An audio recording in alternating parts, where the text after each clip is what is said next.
जय हिंद दोस्तों। आज हम पढ़ेंगे संधि। देखो, संधि का जो विग्रह होता है वो होता है सम प्लस धी। ठीक है, संधि।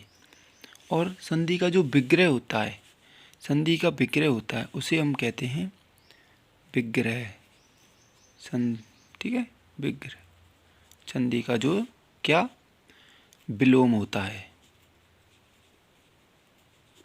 ठीक है, उसके बाद हम देखते हैं कि संधि को 3 भागों में बांटा जाता है। पहला आपका स्वर आ जाता है, दूसरा आपका व्यंजन आ जाता है और तीसरा आपका विसर्ग आ जाता है। फिर स्वर संधि को हम 5 भागों में बांट देते हैं। इनके कोई नियम नहीं हो, इनके कोई प्रकार नहीं हो, इनके नियम होते हैं। ठीक है, उसके बाद हम पहला पढ़ते हैं स्वर संधि। स्वर संधि के हम 5 प्रकार पढ़ते हैं। पहला आता है आपका दीर्घ संधि,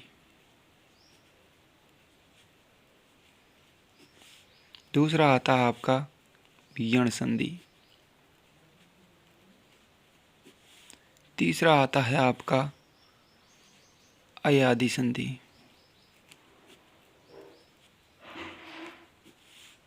चौथा आता है आपका वृद्धि संधि और 5वां आता है आपका कौन सा, गुण संधि। ठीक है, अब इनके मैं डायरेक्ट नियम बताता हूँ। देखो, यदि दीर्घ संधि में दीर्घ या लघु, समझ रहे हो, मतलब दीर्घ तो 7 होते हैं वो और लघु 4 होते हैं, आपस में समान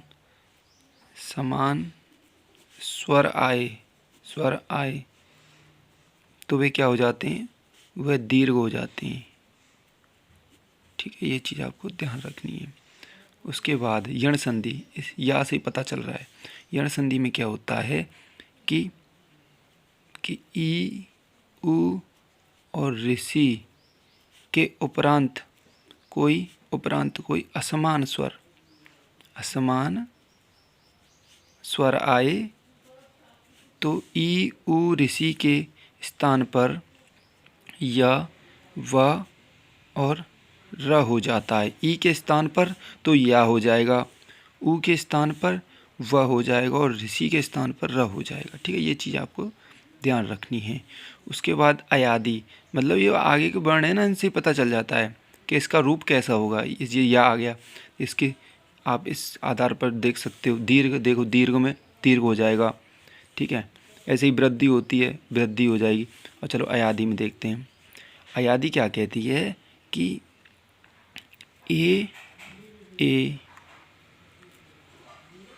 ओ, औ के उपरांत कोई भी स्वर, क्या कोई भी स्वर आए तो इसके स्थान पर आए अब आब हो जाता है। ठीक है, उसी प्रकार वृद्धि संधि में क्या होता है कि आ के स्थान पर ए आए तो बड़ी ए और आ के स्थान पर ओ औ आए तो बड़ा ओ हो जाता है। उसी प्रकार गुण में क्या होता है, आ के बाद